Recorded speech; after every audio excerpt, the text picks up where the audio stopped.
ಇಂದು ಮಧ್ಯಾಹ್ನ ಪ್ರಾಯೋಜಕರು ಸನ್ premium refined sunflower oil, ಸಹ ಪ್ರಾಯೋಜಕರು Malabar gold and diamonds, forks wagon, ocean pearl. ನಮಸ್ಕಾರ. ಇಂದು ಮಧ್ಯಾಹ್ನ ನ್ಯೂಸ್ ಬುಲೆಟಿನ್ಗೆ ಸ್ವಾಗತ. ನಾನು ಗೌತಮ್ ಶೆಟ್ಟಿ. 2 ದಿನಗಳಿಂದ ನಿರಾಳತೆಯನ್ನ ಕಂಡಿದ್ದಂತಹ ದಕ್ಷಿಣ ಕನ್ನಡ ಜಿಲ್ಲೆಗೆ ಇವತ್ತು ಮತ್ತೆ ಕೊರೋನಾ ಆಘಾತವನ್ನ ಕೊಟ್ಟಿದೆ.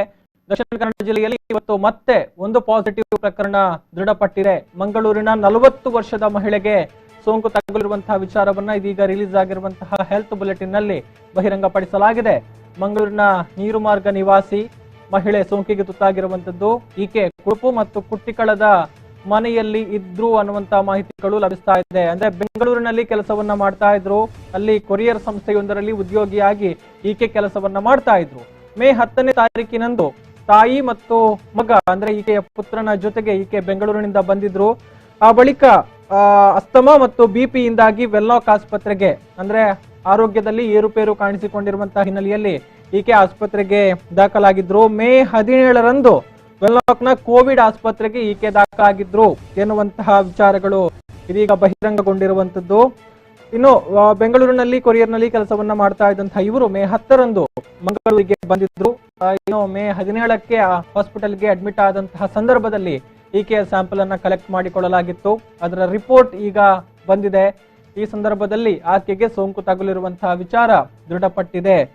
ಇನ್ನು ಈಕೆ ತಂಗಿರುವಂತಹ ಪ್ರದೇಶ ಕುಡುಪು ಮತ್ತು ಕುಟ್ಟಿಕಳ ಏನಿದೆ, ಆ ಒಂದು ಪ್ರದೇಶಗಳು ಸೀಲ್ ಡೌನ್ ಆಗುವಂತಹ ಸಾಧ್ಯತೆಗಳು ಕೂಡ ಅಧಿಕವಾಗಿದೆ ಅನ್ನುವಂತಹ ವಿಚಾರವನ್ನ ನಾವು ಗಮನಿಸಬಹುದು. ಹೀಗಾಗಿ ಕರಾವಳಿ ಮತ್ತು ಬೆಂಗಳೂರಿನ ರಾಜಾಜಿನಗರ ಏನಿದೆ, ಈಕೆ ಆಫೀಸ್ ನಲ್ಲಿ ಕೆಲಸವನ್ನ ಮಾಡ್ತಾ ಇದ್ದಂತಹ ಪ್ರದೇಶ, ಅಲ್ಲಿ ಸ್ವಲ್ಪ ಈಗ ಆತಂಕ ಉಂಟಾಗಿದೆ. ಸ್ಥಳೀಯರು ಆತಂಕಕ್ಕೆ ತುತ್ತಾಗಿದ್ದಾರೆ ಎನ್ನುವಂತಹ ವಿಚಾರಗಳು ತಿಳಿದು ಬರ್ತಾ ಇದೆ. ಇನ್ನು 1 ವಾರದ ಕಾಲ ಎಲ್ಲಿ ಆಶ್ರಯವನ್ನ ಪಡೆದಿದ್ರು ಆ ಒಂದು ಪ್ರದೇಶಗಳು ಈಗ ಸಂಪೂರ್ಣವಾಗಿ ಸೀಲ್ ಡೌನ್ ಆಗುವಂತಹ ಚಾನ್ಸಸ್ ಅಧಿಕವಾಗಿದೆ. ಆದ್ರೆ ಈ ಬಗ್ಗೆ ಅಧಿಕೃತ ಆದೇಶ ಇನ್ನೂ ಕೂಡ ಜಿಲ್ಲಾಡಳಿತದಿಂದ ಬಂದಿಲ್ಲ. ಆದ್ರೂ ಕೂಡ ಸೀಲ್ ಡೌನ್ ಆಗುವಂತಹ ಸಾಧ್ಯತೆಗಳು ಅಧಿಕವಾಗಿದೆ ಎನ್ನುವಂತಹ ಅಂಶವನ್ನ ನಾವು ಇಲ್ಲಿ ಗಮನಿಸಬಹುದು.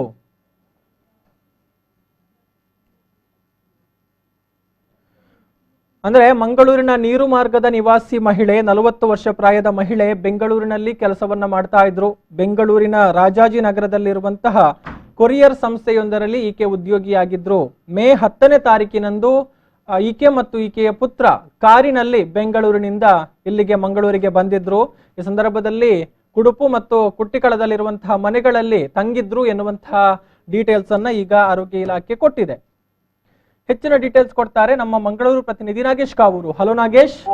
ಎಸ್, ಏನಿದೆ ಈ ಬಗ್ಗೆ ಹೆಚ್ಚಿನ ಮಾಹಿತಿ? ಬಂದಿರುವಂತಹ ತಾಯಿ ಮಗ ಮೇ 10ರಂದು ಬಂದಿದ್ರು ಅನ್ನುವಂತಹ ಮಾಹಿತಿ, ಬಂದ ಬಳಿಕ ಎಲ್ಲಿದ್ರು ಎಕ್ಸಾಕ್ಟ್ ಆಗಿ? ಕ್ವಾರಂಟೈನ್ಗೆ ಅಥವಾ ಹೋಮ್ ಕ್ವಾರಂಟೈನ್ಗೆ ಏನಾದ್ರು ಒಳಪಟ್ಟಿದ್ರಾ, ಏನು ಎತ್ತ ಅನ್ನುವಂಥದ್ದು ನಾಗೇಶ್? ಈಗ ಗೌತಮ್, ಅಂದ್ರೆ ಇವರು ಬೆಂಗಳೂರಿನ ಒಂದು ರಾಜಾಜಿನಗರದಿಂದ ಒಂದು ಕಾರಿನಿಂದ ಆಗಮಿಸ್ತಾರೆ. ಹಾವೇರಿ ಜಿಲ್ಲೆಗೆ ಅಲ್ಲಿರುವಾಗ ಒಂದು ಅಸ್ತಮ ಮತ್ತು ಬಿಪಿ ಕಾಯಿಲೆಯಿಂದ ಬರುತ್ತಿದ್ರು. ಹಾಗಾಗಿ ಮಂಗಳೂರಿನ ಕೋವಿಡ್ ಆಸ್ಪತ್ರೆಗೆ ಇವರನ್ನು ದಾಖಲು ಮಾಡಲಾಗುತ್ತೆ. ಅಂದ್ರೆ ಮೇ 17ರಂದು ಇವರನ್ನು ದಾಖಲು ಮಾಡಲಾಗುತ್ತೆ. ಆದ್ರೆ ಇವತ್ತು ಅವರ ಒಂದು ಗಂಟಲು ದ್ರವ್ಯದ ಅಂದ್ರೆ ಅವರ ಗಂಟಲು ದ್ರವ್ಯದ ಒಂದು ಮಾದರಿ ಪರೀಕ್ಷೆ ಇವತ್ತು ಬರುತ್ತೆ. ಹಾಗಾಗಿ ಇವರಿಗೆ ಇವತ್ತು ಅಂದ್ರೆ ಇವತ್ತು ಕೊರೋನಾ ವೈರಸ್ ದೃಢಪಟ್ಟಿರುವುದು ಗೌತಮ್. ಹಾಗಾಗಿ ಈಗ ಮಂಗಳೂರಿನ ಅಂದ್ರೆ ನೀರ್ಮಾರ್ಗ ನಿವಾಸಿ ಕುಟ್ಟಿಕಾಳ ಎಂಬ ಪ್ರದೇಶದಲ್ಲಿ ಇವರು ನಿವಾಸವಾಗಿರ್ತಾರೆ. ಅಂದ್ರೆ ಹೀಗಾಗಿ ಈ ಪ್ರದೇಶದಲ್ಲಿ ಈಗ ಸದ್ಯದಲ್ಲಿ ಈಗ ಸೀಲ್ ಡೌನ್ ಮಾಡುವಂತ ಸಾಧ್ಯತೆ ಇರುವಂತ ಜಿಲ್ಲೆ ಸಂಜೆವರೆಗೆ ಈ ಪ್ರದೇಶವನ್ನು ಸೀಲ್ ಡೌನ್ ಮಾಡುವಂತದ್ದು ಗೌತಮ್.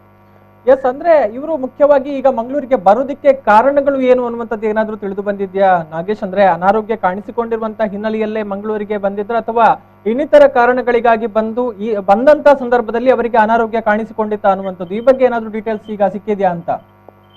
ಗೌತಮ್, ಇವರು ಮೊದಲೇ ಅಂದ್ರೆ ಕೊರಿಯರ್ ಸಂಸ್ಥೆಯಲ್ಲಿ ಕೆಲಸ ಮಾಡ್ತಿದ್ರು. ಹಾಗಾಗಿ ಬೆಂಗಳೂರಿನ ಒಂದು ಖಾಸಗಿ ಕೊರಿಯರ್ ಸಂಸ್ಥೆಯಲ್ಲಿ ಕೆಲಸ ಮಾಡ್ತಿದ್ರು. ಹಾಗಾಗಿ ಇವರು ಮಂಗಳೂರಿಗೆ ಬರ್ಬೇಕೆಂಬ ಒಂದು ಉದ್ದೇಶ ಇತ್ತು. ಆ ಹಿನ್ನೆಲೆಯಲ್ಲಿ ಬೆಂಗಳೂರಿನಿಂದ ಅಂದ್ರೆ ಕಾರ್ನಿಂದ ಮೇ 10ರಂದು ಬೆಂಗಳೂರಿನಿಂದ ಆಗಮಿಸ್ತಾರೆ. ಹಾಗಾಗಿ ಆ ಪ್ರದೇಶದಲ್ಲಿ ಬೆಂಗಳೂರಿನಲ್ಲಿದ್ದ ಒಂದು ರಾಜಾಜಿನಗರದಲ್ಲಿ ಸಾಕಷ್ಟು ಒಂದು ಕೊರೋನಾ ದೃಢಪಟ್ಟಿತ್ತು.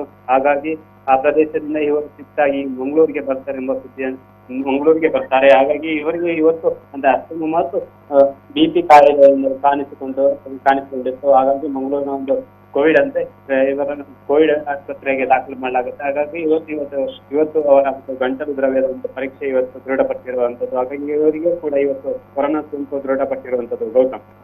ಎಸ್, ಅಂದ್ರೆ ಇನ್ನು ಇವರು ಬೆಂಗಳೂರಿನಿಂದ ಬಂದಂತ ಸಂದರ್ಭದಲ್ಲಿ ಏನು ಈಗ ಕುಡುಪು ಮತ್ತು ಕುಟ್ಟಿಕಳದಲ್ಲಿ ಇದ್ರು ಎನ್ನುವಂತಹ ವಿಚಾರಗಳು ತಿಳಿದು ಬರ್ತಾ ಇರುವಂತದ್ದು. ಇವರ ಕ್ವಾರಂಟೈನ್ಗೆ ಸಂಬಂಧಪಟ್ಟ ಹಾಗೆ ಏನಾದ್ರು ಡೀಟೇಲ್ಸ್ ಇದೆಯಾ? ಎಕ್ಸಾಕ್ಟ್ ಆಗಿ ಇವರು ಎಲ್ಲಿದ್ರು, ಎರಡು ಪ್ರದೇಶಗಳ ಹೆಸರು ಈಗ ಕೇಳಿ ಬರ್ತಾ ಇರುವಂತದ್ದು. ಅಂದ್ರೆ ಸ್ಥಳೀಯ ಜನರು ಆತಂಕಕ್ಕೆ ತುತ್ತಾಗುವಂತಹ ಸಾಧ್ಯತೆಗಳು ಕೂಡ ಇದೆ. ಈ ಬಗ್ಗೆ ಸ್ಪಷ್ಟವಾದ ಏನಾದ್ರು ಮಾಹಿತಿಗಳು ಆರೋಗ್ಯ ಇಲಾಖೆಯಿಂದ ಇವರಿಗೆ ಲಭಿಸಿದ್ಯಾ ಅಂತ ನಾಗೇಶ್? ಈಗ ಗೌತಮ್, ಅಂದ್ರೆ ಯಾರೇ ಒಂದು ಅಂದ್ರೆ ರಾಜ್ಯದಿಂದ ಅಥವಾ ಜಿಲ್ಲೆಯಿಂದ ಆಗಮಿಸಬೇಕಾದ್ರೆ ಅವರನ್ನು ಕ್ವಾರಂಟೈನ್ಗೆ ಇಡಲಾಗುತ್ತೆ. ಆದ್ರೆ ಜಿಲ್ಲಾಡಳಿತ ಇನ್ನಷ್ಟೇ ಅದರ ಬಗ್ಗೆ ಮಾಹಿತಿಯನ್ನು ಕೊಡ್ಬೇಕಾಗುತ್ತೆ. ಯಾಕಂದ್ರೆ ಕ್ವಾರಂಟೈನ್ ನೀಡಲಾಗಿತ್ತ ಅಥವಾ ಇವರು ನೇರಮಾರ್ಗದಲ್ಲೇ ಒಂದು ನಡೆಸಿದ್ರ ಎಂಬುದು ಇನ್ನಷ್ಟು ಒಂದು ಮಾಹಿತಿ ಸದ್ಯ ದೊರಕಬೇಕಾಗಿದೆ. ಇನ್ನು ಆರೋಗ್ಯ ಇಲಾಖೆ ಯಾವುದೇ ರೀತಿಯಾದ ಮಾಹಿತಿಯನ್ನು ಕೊಟ್ಟಿಲ್ಲ. ಈಗಾಗಲೇ ಒಂದು ಬುಲೆಟಿನ್ ಅನ್ನ ಅಂದ್ರೆ ಅವರ ಒಂದು ಊರಿನ ಹೆಸರು ಮತ್ತು ಅವರು ಎಲ್ಲಿಂದ ಯಾವಾಗ ಬಂದಿದ್ರು ಎಂಬ ಒಂದು ನಿಖರವಾದ ಒಂದು ಮಾಹಿತಿಯನ್ನು ಈಗ ಸದ್ಯ ಕೊಟ್ಟಿರುವಂತದ್ದು. Gautam, yes sir, thank you Nagesh ತಮ್ಮೆಲ್ಲ ಮಾಹಿತಿಗಾಗಿ.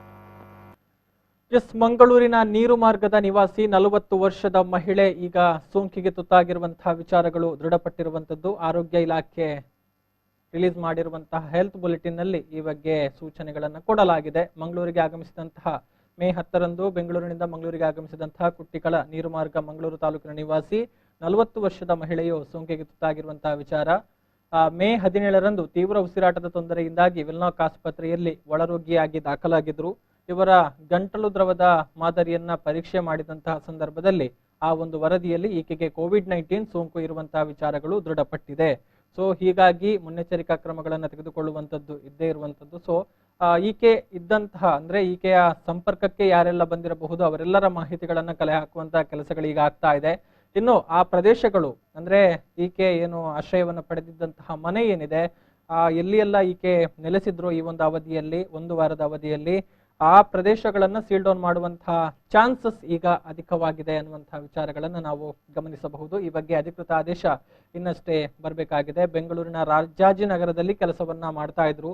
ಆ ಸಂದರ್ಭದಲ್ಲೂ ಕೂಡ ಅನೇಕರ ಸಂಪರ್ಕಕ್ಕೆ ಬಂದಿರುವಂತಹ ಸಾಧ್ಯತೆಗಳು ಹೆಚ್ಚಿದೆ ಅನ್ನುವಂತಹ ವಿಚಾರವನ್ನ ಕೂಡ ನಾವು ಗಮನಿಸಬಹುದು. ಯಾಕಂತ ಹೇಳಿದ್ರೆ ಈ ಸಂದರ್ಭದಲ್ಲಿ ಪ್ರಮುಖವಾಗಿ ಬೇರೆ ಸಾಗಾಟದ ವ್ಯವಸ್ಥೆಗಳಿಲ್ಲ, ಹೋಗಿ ಬರೋದಕ್ಕೆ ಅಥವಾ ಒಂದು ಕಾರ್ಗೋ ವ್ಯವಸ್ಥೆಗಳಿಗೆ ಸಂಬಂಧಪಟ್ಟ ಹಾಗೆ ನಾವು ನೋಡೋದಿದ್ರೆ ಕೊರಿಯರ್ ಸೇವೆಗಳು ನಡೀತಾ ಇತ್ತು. ಆ ಸಂದರ್ಭದಲ್ಲಿ ಆಕೆ ಸೇವೆಯನ್ನ ಮಾಡ್ತಾ ಇದ್ರು, ಅಂದ್ರೆ ಕಚೇರಿಯಲ್ಲಿ ಕೆಲಸವನ್ನ ಮಾಡ್ತಾ ಇದ್ರು. ಆ ಸಂದರ್ಭದಲ್ಲಿ ಅನೇಕರು ಕಚೇರಿಗೆ ಹೋಗಿರುವಂತಹ ಚಾನ್ಸಸ್ ಕೂಡ ಇದೆ.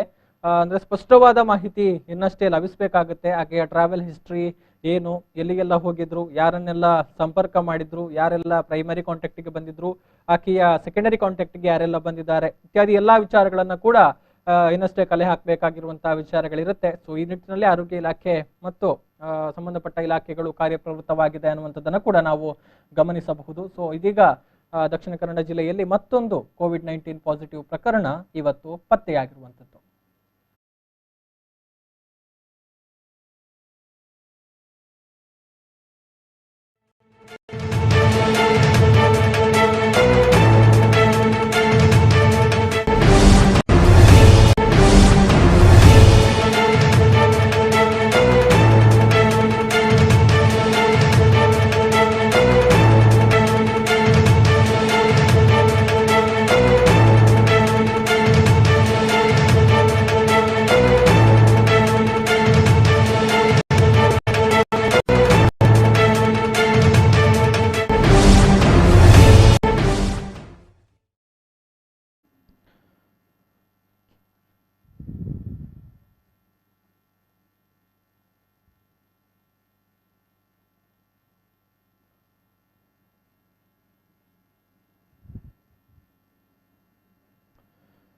ಎಸ್, ಇನ್ನು ಉಡುಪಿಗೂ ಕೂಡ ಕೊರೋನಾ ಆಘಾತ ಮುಂದುವರೆದಿದೆ. ಇವತ್ತು ಬೆಳಗ್ಗೆ ಬಂದಿರುವಂತಹ ರಿಪೋರ್ಟ್ ಏನಿದೆ, ರಿಲೀಸ್ ಆಗಿರುವಂತಹ ಹೆಲ್ತ್ ಬುಲೆಟಿನ್ ಏನಿದೆ, ಅದರಲ್ಲಿ ಮತ್ತೆ 6 ಪಾಸಿಟಿವ್ ಪ್ರಕರಣಗಳು ಉಡುಪಿಯಲ್ಲಿ ಕಂಡು ಬಂದಿದೆ.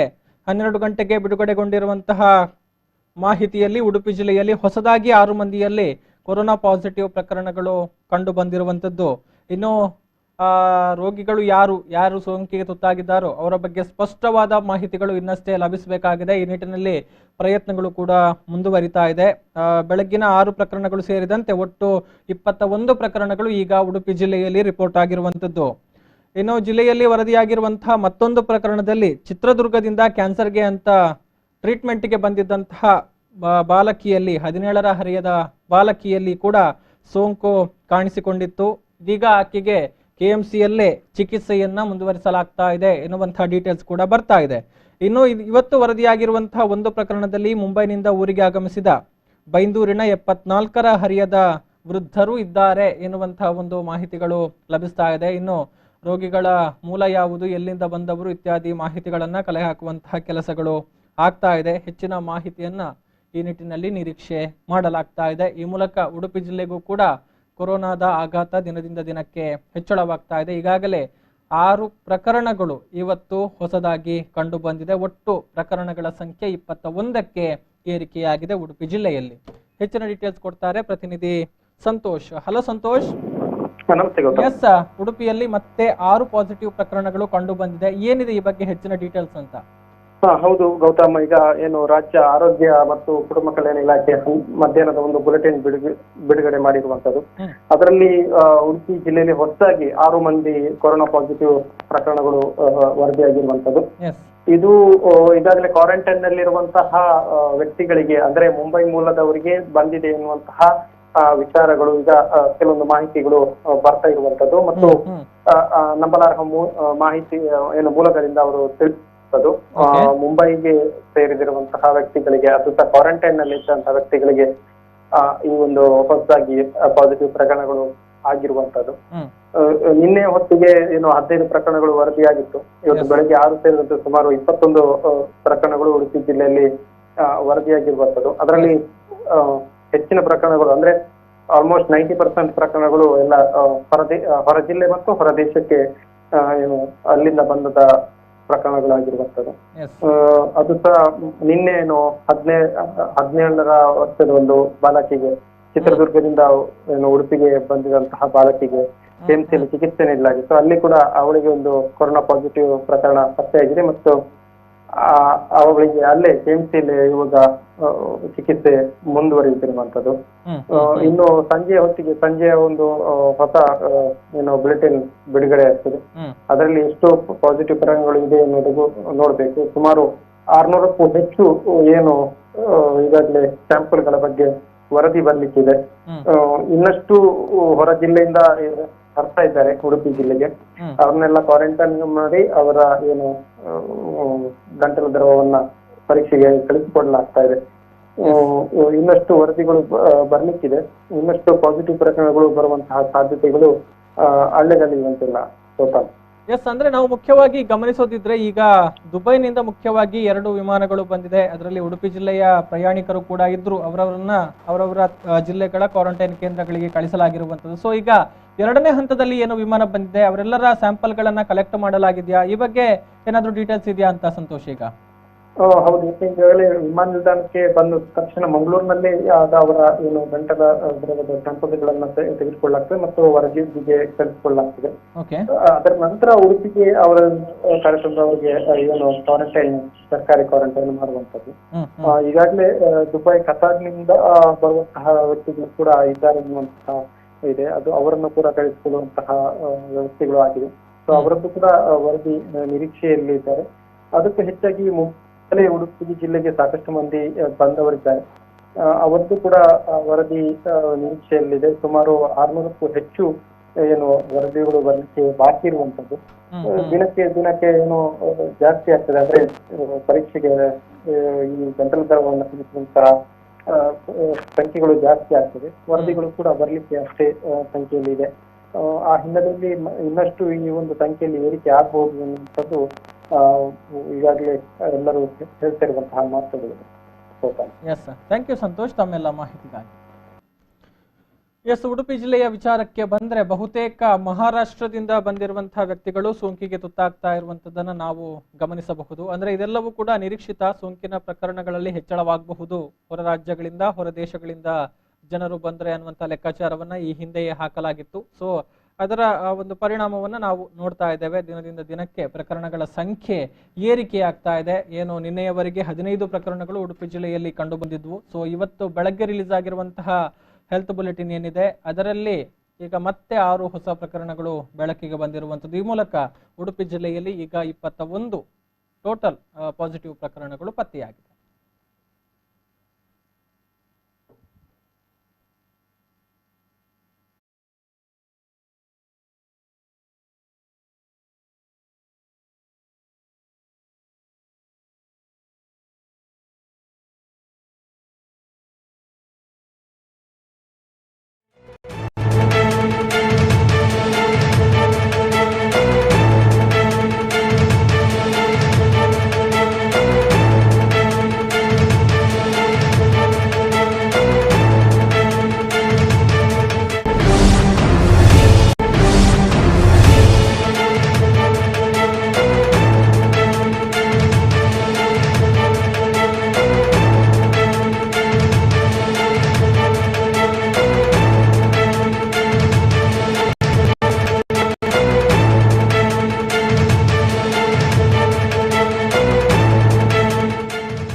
ಎಸ್, ಈಗಾಗಲೇ ರಾಜ್ಯಾದ್ಯಂತ ಕೆಎಸ್ಆರ್ಟಿಸಿ ಬಸ್ಗಳ ಸಂಚಾರ ಆರಂಭಗೊಂಡಿದೆ. ಅನೇಕ ಜಿಲ್ಲಾ ಕೇಂದ್ರಗಳಿಗೆ ಬಸ್ಗಳು ಈಗಾಗಲೇ ಹೊರಟಿರುವಂತದ್ದು. ಇನ್ನು ಮಂಗಳೂರು ಕೆಎಸ್ಆರ್ಟಿಸಿ ವಿಭಾಗದ ವಿಚಾರಕ್ಕೆ ಬಂದ್ರೆ ಕೂಡ ಇವತ್ತು ಕೂಡ ಬಸ್ಗಳು ಪ್ರಯಾಣವನ್ನ ಬೆಳೆಸಿದೆ. ಇದಕ್ಕೆ ಪ್ರಯಾಣಿಕರ ರೆಸ್ಪಾನ್ಸ್ ಕೂಡ ನಿನ್ನೆಗೆ ಕಂಪೇರ್ ಮಾಡಿದ್ರೆ ಇವತ್ತು ಸ್ವಲ್ಪ ಜಾಸ್ತಿ ಆಗಿದೆ. ಪ್ರಯಾಣಿಕರು ಬಸ್ ನಿಲ್ದಾಣಕ್ಕೆ ಬಂದು ತಮ್ಮ ತಮ್ಮ ಜಿಲ್ಲೆಗಳಿಗೆ ತೆರಳುವಂತ ನಿಟ್ಟಿನಲ್ಲಿ ಮುಂದಾಗಿರುವಂತದ್ದನ್ನು ನಾವು ಗಮನಿಸಬಹುದು. ಇವತ್ತು ಬೆಳಗ್ಗಿನಿಂದಲೂ ಕೂಡ ಕೆಎಸ್ಆರ್ಟಿಸಿ ಬಸ್ ನಿಲ್ದಾಣ ಏನಿದೆ ಇಲ್ಲಿ ತಮ್ಮ ತಮ್ಮ ಊರುಗಳಿಗೆ ತೆರಳುವಂತ ನಿಟ್ಟಿನಲ್ಲಿ ಪ್ರಯಾಣಿಕರು ಬಂದು ಜಮಾಯಿಸಿರುವಂತಹ ದೃಶ್ಯಗಳನ್ನು ಕೂಡ ನಾವು ನೋಡಬಹುದು. ನಿನ್ನೆಗಿಂತ ಇವತ್ತು ಹೆಚ್ಚಾಗಿದೆ ಪ್ರಯಾಣಿಕರ ಸಂಖ್ಯೆ. ಅಧಿಕಾರಿಗಳು ಕೂಡ ಸ್ವಲ್ಪ ನಿಟ್ಟುಸಿರನ್ನ ಬಿಡ್ತಾ ಇದ್ದಾರೆ. ಯಾಕಂತ ಹೇಳಿದ್ರೆ ನಾವು ರೂಟ್ಗಳಲ್ಲಿ ಖಾಲಿ ಬಸ್ಗಳನ್ನ ಓಡಿಸಬೇಕಾದಿತ್ತು ಎನ್ನುವಂತಹ ಒಂದು ಆತಂಕ ಅವರನ್ನ ಕಾಡ್ತಾ ಇತ್ತು. ಈಗಾಗಲೇ ಕೋಟ್ಯಾಂತರ ರೂಪಾಯಿ ನಷ್ಟ ಸಂಭವಿಸಿದೆ. ಇನ್ನು ಆಯಾ ಊರುಗಳಿಗೆ ತೆರಳೋದಿಕ್ಕೆ ಈಗಾಗಲೇ ಇರುವಂತಹ ಆಸನ ಸಾಮರ್ಥ್ಯದ 50% ನಷ್ಟು ಅಂದ್ರೆ 50% ಮಾತ್ರ ಅನುಮತಿ ಇರುವಂತದ್ದು. ಅದು ಕೂಡ ಭರ್ತಿ ಆಗದಿದ್ರೆ ಹೇಗೆ ಅನ್ನುವಂತಹ ಒಂದು ಆತಂಕ ಕಾಡ್ತಾ ಇತ್ತು. ಆದ್ರೆ ಇದೀಗ ನೋಡಿದ್ರೆ ಪ್ರಯಾಣಿಕರಿಂದ ಉತ್ತಮವಾಗಿ ರೆಸ್ಪಾನ್ಸ್ ಸಿಗ್ತಾ ಇದೆ. ದೂರದ ಊರುಗಳಿಗೆ ತೆರಳುವಂತಹ ಜನರು ಬೆಳಗ್ಗಿನಿಂದಲೇ ಕೆಎಸ್ಆರ್ಟಿಸಿ ಬಸ್ ನಿಲ್ದಾಣಕ್ಕೆ ಬಂದು ತಮಗೆ ಹೋಗ್ಬೇಕಾಗಿರುವಂತಹ ಸ್ಥಳದ ಒಂದು ಟಿಕೆಟ್ ಅನ್ನ ಬುಕ್ಕಿಂಗ್ ಮಾಡಿ ಬಸ್ಗಳಲ್ಲಿ ಪ್ರಯಾಣ ಬೆಳೆಸುವಂತಹ ದೃಶ್ಯಗಳು ಕೂಡ ಕಂಡು ಬರ್ತಾ ಇದೆ. ಈ ನಡುವೆ ಸಾರಿಗೆ ಸಂಚಾರ ನಗರದ ಒಳಗೂ ಕೂಡ ಆರಂಭಗೊಳ್ಳುವಂತಹ ಸಾಧ್ಯತೆಗಳು ಇದೆ ಎನ್ನುವಂತಹ ಮಾಹಿತಿ ಕೂಡ ತಿಳಿದು ಬರ್ತಾ ಇದೆ. ನಗರದೊಳಗೆ ನರ್ಮ ಬಸ್ಗಳು ಓಡಾಟವನ್ನ ಮಾಡ್ತಾ ಇದ್ವು.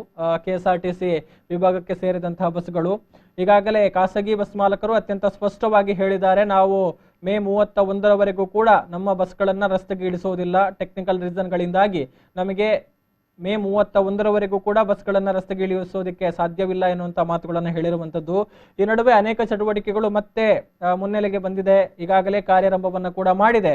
ಅಂದ್ರೆ ತಮ್ಮಲ್ಲಿ ವಾಹನ ಸೌಕರ್ಯ ಇಲ್ಲದ ಮಂದಿಗೆ ಹೋಗ್ಬೇಕಿದ್ರೆ ಸಾರಿಗೆಗೆ ಮುಖ್ಯವಾಗಿ ಬೇಕಾಗಿರುವಂತದ್ದು ಬಸ್ಗಳು. ಈಗ ಖಾಸಗಿ ಬಸ್ಗಳು ಸಂಪೂರ್ಣವಾಗಿ ಸಂಚಾರವನ್ನ ಸ್ಥಗಿತಗೊಳಿಸಿರುವಂತಹ ಪರಿಣಾಮ ಹೋಗಬೇಕಿದ್ರೆ ಬಸ್ಗಳ ಅನಿವಾರ್ಯತೆ ಇದೆ. ಹೀಗಾಗಿ ಸರಕಾರಿ ನರ್ಮ ಬಸ್ಗಳನ್ನ ಕೂಡ ರಸ್ತೆಗೆ ಇಳಿಸುವಂತಹ ನಿಟ್ಟಿನಲ್ಲಿ ಕೆಎಸ್ಆರ್ಟಿಸಿ ಚಿಂತನೆಯನ್ನ ಮಾಡ್ತಾ ಇದೆ ಎನ್ನುವಂತಹ ವಿಚಾರಗಳು ಕೂಡ ತಿಳಿದು ಬರ್ತಾ ಇದೆ.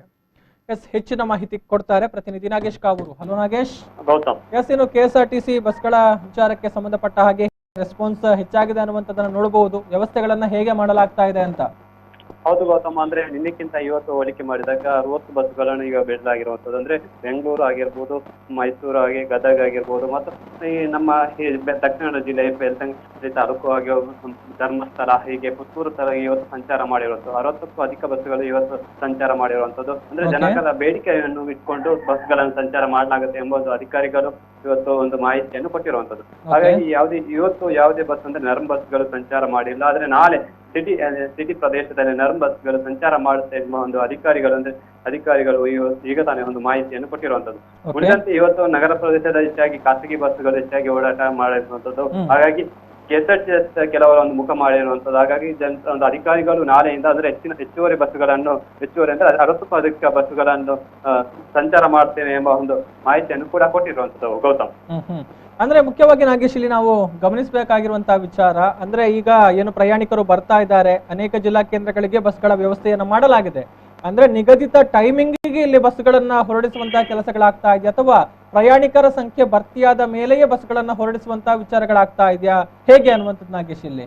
ಹೌದು ಗೌತಮ್, ಅಂದ್ರೆ ಈಗ ಜಿಲ್ಲೆಯಲ್ಲಿ ಕೆಲವೊಂದು ಬಸ್ ಅಂದ್ರೆ ಕೆಎಸ್ಆರ್ಟಿಸಿ ಬಸ್ಗಳನ್ನು ಸಂಚಾರ ಮಾಡಿರುವಂತದ್ದು. ನಿಗದಿತ ಸಮಯಕ್ಕೆ ಅಂದ್ರೆ ಯಾವ ರೀತಿ ಈ ಹಿಂದೆ ಒಂದು ಸಮಯಕ್ಕೆ ಸಂಚಾರ ಮಾಡಿರುವಂತದ್ದು. ಅಂದ್ರೆ ಕೆಲವೊಂದು ಅಂದ್ರೆ ಜನಸಂಖ್ಯೆ ವಿರಳವಾಗಿದ್ರೆ ಅದಕ್ಕೆ ಅಂದ್ರೆ COVID-19 ತಪ್ಪಿಸುವ ನಿಟ್ಟಿನಲ್ಲಿ ಒಂದು ವಿರಳವಾಗಿದ್ರೆ ಇದನ್ನು ತಪ್ಪಿಸಬಹುದು. ಅಂದ್ರೆ ಈಗಾಗಲೇ ಒಂದು ರಾಜ್ಯ ಸರ್ಕಾರ ಏನೇ ಸೂಚನೆ ಕೊಟ್ಟಿರುವಂತದ್ದು, ಕೆಎಸ್ಆರ್ಟಿಸಿ ಏನಾದ್ರು ನಷ್ಟ ಆದ್ರೆ ಅದಕ್ಕೆ ರಾಜ್ಯ ಸರ್ಕಾರ ಒಂದು ಭರಿಸುವಂತ ಸಾಧ್ಯತೆ ಅಂದ್ರೆ ಭರಿಸುವ ಒಂದು ಈಗಾಗಲೇ ರಾಜ್ಯ ಸರ್ಕಾರ ಸೂಚನೆ ಕೊಟ್ಟಿರುವಂತ. ಹಾಗಾಗಿ ನಷ್ಟ ಬಂದ್ರೂ ಕೂಡ ಜನರಿಗೆ ಒಂದು ಸೌಕರ್ಯವನ್ನು ಕೊಟ್ಟು ರಾಜ್ಯ ಸರ್ಕಾರ ಅಂದ್ರೆ ಕೆಎಸ್ಆರ್ಟಿಸಿ ಬಸ್ಗಳು ಸಂಚಾರ ಮಾಡಿರುವಂತದ್ದು Gautam. Yes, thank you Nagesh ತಮ್ಮೆಲ್ಲ ಡೀಟೇಲ್ಸ್ಗಾಗಿ. ಎಸ್, ಮಂಗಳೂರಿನ ವಿಚಾರಕ್ಕೆ ಬಂದ್ರೆ ಕೆಎಸ್ಆರ್ಟಿಸಿ ಬಸ್ಗೆ ಬೇಡಿಕೆ ಬಂದಿದೆ. ಬೆಂಗಳೂರು, ಹುಬ್ಬಳ್ಳಿ, ಹಾಸನ, ಮಡಿಕೇರಿ ಹೀಗೆ ಹೊರ ಜಿಲ್ಲೆಗಳಿಗೆ ಈಗಾಗಲೇ ಬಸ್ಗಳು ತೆರಳುತ್ತಾ ಇದ್ದು ಜನರು ಸರತಿ ಸಾಲಿನಲ್ಲಿ ನಿಂತು ಟಿಕೆಟ್ ಅನ್ನ ಬುಕ್ ಮಾಡಿ ತಮ್ಮ ಊರುಗಳಿಗೆ ಪ್ರಯಾಣವನ್ನ ಬೆಳೆಸ್ತಾ ಇದ್ದಾರೆ. ಅಂದರೆ ಪ್ರತಿ ಕೆಎಸ್ಆರ್ಟಿಸಿ ಬಸ್ಗಳಲ್ಲೂ ಕೂಡ ಕೇವಲ ಮ್ಯಾಕ್ಸಿಮಮ್ 30 ಜನರಿಗಷ್ಟೇ ಅವಕಾಶ. ಅಂದ್ರೆ ನಾವು ಗಮನಿಸಿದ್ರೆ ಎಲ್ಲ KSRTC ಬಸ್ಗಳ ಆಸನ ಸಾಮರ್ಥ್ಯ ಒಂದೇ ರೀತಿ ಆಗಿರುವಂತಹ ಹಿನ್ನೆಲೆಯಲ್ಲಿ ಇರುವಂತಹ 50% ಆಸನ ಸಾಮರ್ಥ್ಯದ 50% ಅಂತ ಹೇಳಿದ್ರೆ ಆಲ್ಮೋಸ್ಟ್ 30 ಮಂದಿಗೆ ಪ್ರಯಾಣಕ್ಕೆ ಅವಕಾಶವನ್ನ ಕೊಡುವಂತದ್ದು. ಹೀಗಾಗಿ ಕೇವಲ 30 ಜನರು ಮಾತ್ರ ಒಂದು ಬಸ್ನಲ್ಲಿ ಏಕಕಾಲಕ್ಕೆ ಪ್ರಯಾಣವನ್ನ ಮಾಡಬಹುದು. ಅದೇ ರೀತಿ ಜಿಲ್ಲೆಯ ಒಳಗೆ ಉಪ್ಪಿನಂಗಡಿ, ಪುತ್ತೂರು, ಧರ್ಮಸ್ಥಳ, ಸುಳ್ಯ ಭಾಗಗಳಿಗೂ ಕೂಡ ಈಗಾಗಲೇ ಬಸ್ಗಳು ಸಂಚಾರವನ್ನ ಮಾಡ್ತಾ ಇದೆ. ಜನರು ಕೂಡ ಇರುವಂತಹ ನಿಯಮಗಳನ್ನ ಪಾಲನೆ ಮಾಡಿಕೊಂಡು ಸಹಕಾರವನ್ನ ಕೊಡ್ತಾ ಇದ್ದಾರೆ ಅನ್ನುವಂತಹ ವಿಚಾರವನ್ನ ಕೂಡ ನಾವು ಇಲ್ಲಿ ಉಲ್ಲೇಖ ಮಾಡಬಹುದು.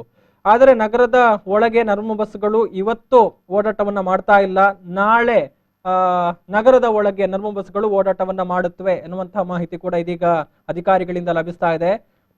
ಇವತ್ತು 60ಕ್ಕೂ ಹೆಚ್ಚು ಬಸ್ಗಳನ್ನ ಬಿಡಲಾಗಿದ್ದು ಜನರ ಬೇಡಿಕೆಯನ್ನ ನೋಡಿಕೊಂಡು, ಅಂದ್ರೆ ಜನರ ಒಂದು ಪ್ರಮಾಣ ಹೆಚ್ಚಾದ್ರೆ, ಜನರ ಸಂಖ್ಯೆ ಹೆಚ್ಚಾದ್ರೆ, ಪ್ರಯಾಣಿಕರ ಸಂಖ್ಯೆಯಲ್ಲಿ ಏರಿಕೆ ಕಂಡು ಬಂದ್ರೆ ಬೇಡಿಕೆಗೆ ಅನುಗುಣವಾಗಿ ನಾವು ಬಸ್ಗಳ ಸಂಖ್ಯೆಯನ್ನ ಹೆಚ್ಚಿಸ್ತೇವೆ ಎನ್ನುವಂತಹ ವಿಚಾರವನ್ನ ಕೂಡ ಇಲ್ಲಿ ಅಧಿಕಾರಿಗಳು ಹೇಳಿದ್ದಾರೆ. ಇನ್ನು ಕರಾವಳಿಯಲ್ಲಿ ಖಾಸಗಿ ಬಸ್ಗಳನ್ನೇ ನಂಬಿಕೊಂಡಿದ್ರು ಜನರು, ಈಗ KSRTC ಯತ್ತ ಮುಖ ಮಾಡುವಂತಹ ಅನಿವಾರ್ಯತೆ ಎದುರಾಗಿದೆ. ಇನ್ನು ಖಾಸಗಿ ಬಸ್ಗಳ ವಿಚಾರ ನಿನ್ನೆ ಗಮನಿಸಿದ್ವಿ. ದಕ್ಷಿಣ ಕನ್ನಡ ಜಿಲ್ಲಾ ಸಿಟಿ ಬಸ್ ಮಾಲಕರ ಸಂಘದ ಅಧ್ಯಕ್ಷರಾಗಿರುವಂತಹ ದಿಲ್ರಾಜ್ ಆಳ್ವ ಕೂಡ ನಮ್ಮ ಜೊತೆಗೆ ಮಾತನಾಡ್ತಾ ಅತ್ಯಂತ ಸ್ಪಷ್ಟವಾಗಿ ಹೇಳಿದ್ರು, ಏನಿದ್ರು ಕೂಡ ಜೂನ್ ಆರಂಭದ ಬಳಿಕವೇ ನಾವು ಬಸ್ಗಳನ್ನ ರಸ್ತೆಗಿಳಿಸುವಂತದ್ದು, ಮೇ 31ರವರೆಗೂ ಕೂಡ ನಾವು ಖಾಸಗಿ ಬಸ್ಗಳನ್ನ ರಸ್ತೆಗಿಳಿಸುವುದಿಲ್ಲ ಎನ್ನುವಂತಹ ಮಾತುಗಳನ್ನ ಹೇಳಿದ್ರು. ಸೊ ಇದೀಗ ಇತರ ಜಿಲ್ಲೆಗಳಿಗೆ ಅಥವಾ ಇತರ ಜಿಲ್ಲೆಯ ಒಳಗೆ ಪ್ರಯಾಣವನ್ನ ಮಾಡುವಂತಹ ಪ್ರಯಾಣಿಕರು KSRTCಯನ್ನ ಈಗ ನೆಂಚಿಕೊಂಡಿದ್ದಾರೆ ಅನ್ನುವಂಥದ್ದನ್ನು ನೋಡಬಹುದು.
ವಂದೇ ಭಾರತ್ ಮಿಷನ್ ಏನಿದೆ, ಕೇಂದ್ರ ಸರ್ಕಾರ ಹಮ್ಮಿಕೊಂಡಿರುವಂತಹ ಯೋಜನೆ, ವಿದೇಶಗಳಲ್ಲಿ ಸಿಲುಕಿರುವಂತಹ ಭಾರತೀಯರನ್ನ ಮರಳಿ ತಾಯ್ನೆಲಕ್ಕೆ ಕರೆತರುವಂತಹ ಪ್ರಯತ್ನಗಳು, ಅದರಲ್ಲಿ ಈಗಾಗಲೇ ಅನೇಕ ರಾಜ್ಯಗಳಿಗೆ ವಿಮಾನಗಳು ಬರ್ತಾ ಇದೆ. ಹೊರ ದೇಶಗಳಲ್ಲಿರುವಂತಹ ಪ್ರಯಾಣಿಕರು ತಮ್ಮ ತಮ್ಮ ಊರುಗಳನ್ನ ಸೇರಿಕೊಳ್ತಾ ಇದ್ದಾರೆ.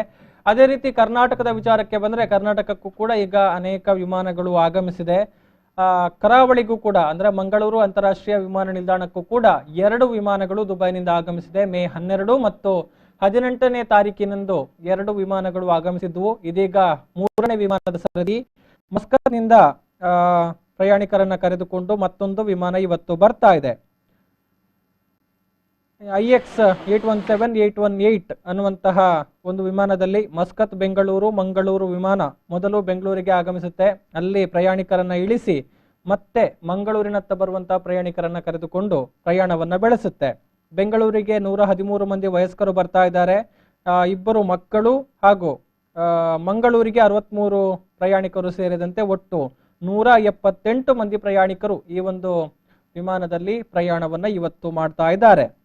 ಮಸ್ಕತ್ನ ವಿಮಾನವು ಸ್ಥಳೀಯ ಕಾಲಮಾನ 1 ಗಂಟೆ 15 ನಿಮಿಷಕ್ಕೆ ಹೊರಟು ಬೆಂಗಳೂರಿಗೆ ಸಂಜೆ 6 ಗಂಟೆ 15 ನಿಮಿಷಕ್ಕೆ ತಲುಪುತ್ತೆ. ಅಲ್ಲಿಂದ ಮಂಗಳೂರಿನತ್ತ ಬರುವಂತಹ ಪ್ರಯಾಣಿಕರನ್ನ ಹೊತ್ತಂತಹ ವಿಮಾನ 7 ಗಂಟೆ 15 ನಿಮಿಷಕ್ಕೆ ಅಲ್ಲಿಂದ ಹೊರಟು ಮಂಗಳೂರಿಗೆ ರಾತ್ರಿ 8 ಗಂಟೆ 10 ನಿಮಿಷಕ್ಕೆ ತಲುಪುತ್ತೆ ಎನ್ನುವಂತಹ ಮಾಹಿತಿಯನ್ನ ಈಗಾಗಲೇ ಜಿಲ್ಲಾಡಳಿತ ಕೊಟ್ಟಿದೆ. ಅಂದ್ರೆ ವಿಮಾನ ಬರುವಂತಹ ಸಮಯದಲ್ಲಿ ಸ್ವಲ್ಪ ಬದಲಾವಣೆಗಳಾಗುವಂತಹ ಸಾಧ್ಯತೆಗಳು ಕೂಡ ಇದೆ. ಈ ಹಿಂದೆ 2 ವಿಮಾನಗಳು ಬರುವಂತಹ ಸಂದರ್ಭದಲ್ಲೂ ಕೂಡ ಸಮಯದಲ್ಲಿ ವ್ಯತ್ಯಾಸಗಳಾಗಿದ್ದನ್ನು ನಾವು ಗಮನಿಸಬಹುದು. ಸ್ವಲ್ಪ ವಿಳಂಬವಾಗಿತ್ತು 2 ವಿಮಾನಗಳು ಬರುವಂತಹ ಸಂದರ್ಭದಲ್ಲಿ. ಸೊ ಇವತ್ತು ಕೂಡ ವಿಳಂಬ ಆಗುವಂತಹ ಚಾನ್ಸಸ್ ಕೂಡ ಇದೆ. ಅದನ್ನ ಖಚಿತವಾಗಿ ಹೇಳೋದಿಕ್ಕಾಗೋದಿಲ್ಲ. ಅಲ್ಲಿನ ಸ್ಥಳೀಯ ಒಂದು ವಾತಾವರಣವನ್ನ ನೋಡಿಕೊಂಡು ಅಥವಾ ಇನ್ನಿತರ ಏನಾದರೂ ಸಮಸ್ಯೆಗಳಿದ್ರೆ ಅದನ್ನ ನೋಡಿಕೊಂಡು ಆ ಒಂದು ವಿಚಾರಗಳು ತೀರ್ಮಾನ ಆಗುವಂಥದ್ದು. ಅಂತೂ ಇಂತೂ ಇವತ್ತು ಮಸ್ಕತ್ನಿಂದ ಕರಾವಳಿಗರನ್ನ ಹೊತ್ತು ಬರುವಂತಹ ವಿಮಾನ ಸಂಜೆ ಮಂಗಳೂರಿಗೆ ತಲುಪುತ್ತೆ ಅನ್ನುವಂತಹ ವಿಚಾರವನ್ನ ನಾವು ನೋಡಬಹುದು. ಅದರ ಜೊತೆಗೆ ಇದೇ ಮೇ 22ರಂದು ಮತ್ತೊಂದು ವಿಮಾನ ಬರ್ತಾ ಇದೆ. ಮೇ 22ರಂದು ಕತಾರ್ನಿಂದ ವಿಮಾನ 4ನೇ ವಿಮಾನ ಆಗಮಿಸುತ್ತೆ ವಂದೇ ಭಾರತ್ ಮಿಷನ್ ಅಡಿಯಲ್ಲಿ. ದುಬೈನಿಂದ ಈಗಾಗಲೇ 2 ವಿಮಾನಗಳು ಆಗಮಿಸಿರುವಂಥದ್ದು. ಇನ್ನು ಸೌದಿ ಅರೇಬಿಯಾ ವಿಚಾರದಿಂದ ಯಾವುದೇ ಈ ಬಗ್ಗೆ ಸ್ಪಷ್ಟ ನಿರ್ಧಾರಗಳಾಗಿಲ್ಲ ಎನ್ನುವಂತಹ ವಿಚಾರಗಳನ್ನು ಕೂಡ ಇಲ್ಲಿ ಜಿಲ್ಲಾಡಳಿತ ಸ್ಪಷ್ಟಪಡಿಸಿದೆ. ಅಂದ್ರೆ ಸೌದಿ ಅರೇಬಿಯಾದಲ್ಲಿ ಕೂಡ ಕರಾವಳಿಯ ಅನೇಕ ಮಂದಿ ಇದ್ದಾರೆ, ಸಂಕಷ್ಟವನ್ನು ಅನುಭವಿಸ್ತಾ ಇದ್ದಾರೆ. ಸೊ ಅವರನ್ನು ಕೂಡ ಕರೆತರೋದಕ್ಕೆ ಪ್ರಯತ್ನಗಳಾಗಬೇಕು ಎನ್ನುವಂತಹ ಆಗ್ರಹ ಬಲವಾಗಿ ಕೇಳಿ ಬರ್ತಾ ಇದೆ. ಸೊ ಆದ್ರೆ ಆ ನಿಟ್ಟಿನಲ್ಲಿ ಯಾವುದೇ ತೀರ್ಮಾನಗಳಾಗಿಲ್ಲ. ಅದಕ್ಕೂ ಕೂಡ ಕೆಲವೊಂದು ಮಾನದಂಡಗಳಿದೆ, ವಿಚಾರಗಳಿದೆ, ನಿಯಮಾವಳಿಗಳಿದೆ, ಎಲ್ಲವನ್ನು ಕೂಡ ಪಾಲನೆ ಮಾಡಿಕೊಳ್ಳಬೇಕಾಗುತ್ತೆ. ಆದ್ರೆ ಈವರೆಗೆ ಆ ನಿಟ್ಟಿನಲ್ಲಿ ಯಾವುದೇ ನಿರ್ಧಾರಗಳಾಗಿಲ್ಲ ಎನ್ನುವಂತಹ ವಿಚಾರಗಳನ್ನು ಕೂಡ ಇಲ್ಲಿ ಜಿಲ್ಲಾಡಳಿತ ಸ್ಪಷ್ಟಪಡಿಸಿದೆ.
ತ್ಯಾಜ್ಯ ಮುಕ್ತ ನಗರಗಳ ಪೈಕಿ ಮಂಗಳೂರಿಗೆ ಇಲ್ಲ ಅಗ್ರಸ್ಥಾನ ಅನ್ನುವಂತಹ ವಿಚಾರವನ್ನ ನಾವು ನೋಡಬಹುದು. ಈ ಬಾರಿಯೂ ಕೂಡ ಅಗ್ರಸ್ಥಾನವನ್ನ ಕಳೆದುಕೊಂಡಿದೆ ಮಂಗಳೂರು. ಸ್ವಚ್ಛ ಭಾರತ ಸರ್ವೇಕ್ಷಣಾ ಅಭಿಯಾನದ ಅಂಗವಾಗಿ ಸ್ವಚ್ಛತೆಯ ನಿಟ್ಟಿನಲ್ಲಿ ಒಂದು ಸರ್ವೆ ನಡೆಯುತ್ತೆ, ಅಂದ್ರೆ ಸ್ಪರ್ಧೆ ನಡೆಯುತ್ತೆ. ಆ ಸ್ಪರ್ಧೆಯಲ್ಲಿ 2018ರಲ್ಲಿ ಮಂಗಳೂರು ದೇಶದಲ್ಲೇ ಮೊದಲ ನಗರ, ಸ್ವಚ್ಛ ನಗರ ಎನ್ನುವಂತಹ ಒಂದು ಹೆಗ್ಗಳಿಕೆಯನ್ನ ಪಡೆದುಕೊಂಡಿತ್ತು. ಆದರೆ 2019 ಮತ್ತು 2020ರಲ್ಲಿ ಈ ಒಂದು ಸ್ಥಾನವನ್ನ ಮಂಗಳೂರು ನಗರ ಕಳೆದುಕೊಂಡಿದೆ. ಕರ್ನಾಟಕದ ಮೈಸೂರು ನಗರಕ್ಕೆ ಲಭಿಸಿದೆ ಪಂಚತಾರಾ ಪಟ್ಟ. ಮೈಸೂರಿನ ಮುಡಿಗೆ 5 ಸ್ಟಾರ್ ಗಾರ್ಬೇಜ್ ಫ್ರೀ ಸಿಟಿ ಎನ್ನುವಂತಹ ಹೆಮ್ಮೆಯ ಗರಿ ಲಭಿಸಿರುವಂತದ್ದು. ಸ್ವಚ್ಛ ಭಾರತ ಸರ್ವೇಕ್ಷಣಾ ಅಭಿಯಾನದ ಅಂಗವಾಗಿ ನಡೆದಿರುವಂತಹ ಸ್ಪರ್ಧೆಯಲ್ಲಿ ದೇಶದ 1435 ನಗರಗಳು ಸ್ಪರ್ಧೆಯನ್ನ ಮಾಡಿದ್ವು. 2018ರಲ್ಲಿ ಮಂಗಳೂರಿಗೆ ದೇಶದಲ್ಲೇ ಪ್ರಥಮ ಸ್ಥಾನ ಲಭಿಸಿತ್ತು. ಆದರೆ ಈ ಬಾರಿ ಅಂದ್ರೆ ಕಳೆದ 2 ವರ್ಷಗಳಲ್ಲೂ ಕೂಡ ಈ ಒಂದು ಸರ್ವೇಕ್ಷಣೆಯಲ್ಲಿ ಮಂಗಳೂರು ನಗರ ಸ್ಥಾನವನ್ನ ಪಡೆದಿಲ್ಲ. ಕೇವಲ 6 ನಗರಗಳಿಗೆ 5 ಸ್ಟಾರ್ ಹೆಗ್ಗಳಿಕೆ ಲಭಿಸಿರುವಂತದ್ದು. ಮೈಸೂರು ದಕ್ಷಿಣ ಭಾರತದಲ್ಲೇ ಈ ಒಂದು ಪ್ರಶಸ್ತಿಯನ್ನ ಪಡೆದುಕೊಂಡ ಏಕೈಕ ನಗರ ಎನ್ನುವಂತಹ ಒಂದು ಹೆಗ್ಗಳಿಕೆಯನ್ನ ಪಡೆದುಕೊಂಡಿದೆ. ಕರ್ನಾಟಕದ ಮೈಸೂರು ಸಹಿತ ದೇಶದ 6 ನಗರಗಳು ಕಸ ನಿರ್ವಹಣೆಯಲ್ಲಿ ಅತ್ಯುತ್ತಮ ಸಾಧನೆಯನ್ನ ತೋರಿವೆ ಎನ್ನುವಂತಹ ವಿಚಾರವನ್ನ ಕೇಂದ್ರ ಸರ್ಕಾರ ಘೋಷಣೆ ಮಾಡಿದ್ದು, ಈ ಸಾಧನೆಗಾಗಿ ಪಂಚತಾರಾ ಮಾನ್ಯತೆ ಅಂದ್ರೆ 5 ಸ್ಟಾರ್ ಗಾರ್ಬೇಜ್ ಫ್ರೀ ಸಿಟಿ ಅನ್ನುವಂತಹ ಮಾನ್ಯತೆಯನ್ನ ಕೊಟ್ಟಿರುವಂತದ್ದು. ದಕ್ಷಿಣ ಭಾರತದಲ್ಲಿ ಈ ಒಂದು ಪಟ್ಟ ಲಭಿಸಿರುವಂತಹ ಏಕೈಕ ನಗರ ಅಂದ್ರೆ ಅದು ಮೈಸೂರು. ಇನ್ನು ತ್ಯಾಜ್ಯ ಮುಕ್ತ ನಗರಗಳ ಪಟ್ಟಿಯಲ್ಲಿ ಮಂಗಳೂರು ಈ ಬಾರಿ ಕೂಡ ಅಗ್ರಸ್ಥಾನವನ್ನ ಕಳೆದುಕೊಂಡಿದೆ. 2018ರಲ್ಲಿ ಮಂಗಳೂರು ಘನತ್ಯಾಜ್ಯ ವಿಲೇವಾರಿ ವಿಚಾರದಲ್ಲಿ ದೇಶಕ್ಕೆ ಪ್ರಥಮ ಸ್ಥಾನವನ್ನ ಪಡೆದುಕೊಂಡಿತ್ತು. ಆದರೆ ಕಳೆದ ವರ್ಷ ಮಳೆಗಾಲದಲ್ಲಿ ಸಂಭವಿಸಿದಂತಹ ಪಚ್ಚನಾಡಿಯ ತ್ಯಾಜ್ಯ ದುರಂತ ಏನಿದೆ ಅದು ಮಂಗಳೂರು ತ್ಯಾಜ್ಯ ನಿರ್ವಹಣೆಯಲ್ಲಿ ಎಷ್ಟು ಪ್ರಗತಿಯನ್ನ ಸಾಧಿಸಿದೆ ಎನ್ನುವಂತಹ ವಿಚಾರಕ್ಕೆ ಸಂಬಂಧಪಟ್ಟ ಹಾಗೆ ಮಂಗಳೂರು ನಗರದ ಪರಿಸ್ಥಿತಿ ಏನು ಅನ್ನುವಂಥದ್ದನ್ನ ಜಗಜ್ಜಾಹೀರು ಮಾಡಿತ್ತು. ಸೊ ಅದರಿಂದಾಗಿ ಈ ಒಂದು ಅಗ್ರಸ್ಥಾನ ತಪ್ಪಿ ಹೋಗ್ತಾ ಇದೆ ಎನ್ನುವಂತಹ ಅಭಿಪ್ರಾಯಗಳು ವ್ಯಕ್ತವಾಗ್ತಾ ಇದೆ. ಸೊ ಏನು ಸ್ವಚ್ಛತೆಯ ನಿಟ್ಟಿನಲ್ಲಿ ಮತ್ತಷ್ಟು ಗಂಭೀರವಾಗಿ ಯೋಚನೆಗಳನ್ನ ಮಾಡಬೇಕಾಗಿರುವಂತಹ ಅನಿವಾರ್ಯತೆ ಮಂಗಳೂರು ಮಹಾನಗರ ಪಾಲಿಕೆಯ ಮುಂದಿದೆ ಅನ್ನುವಂಥದ್ದನ್ನ ನಾವು ಗಮನಿಸಬಹುದು.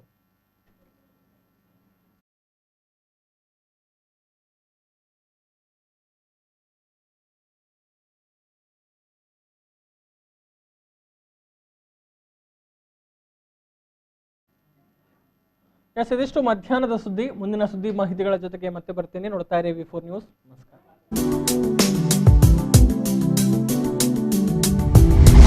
ಇಂದು ಮಧ್ಯಾಹ್ನ ಪ್ರಾಯೋಜಕರು ಸನ್ ಪ್ರೀಮಿಯಂ ರಿಫೈನ್ಡ್ ಸನ್ಫ್ಲವರ್ ಆಯಿಲ್, ಸಹ ಪ್ರಾಯೋಜಕರು Malabar gold and diamonds, forks wagon, ocean pearl.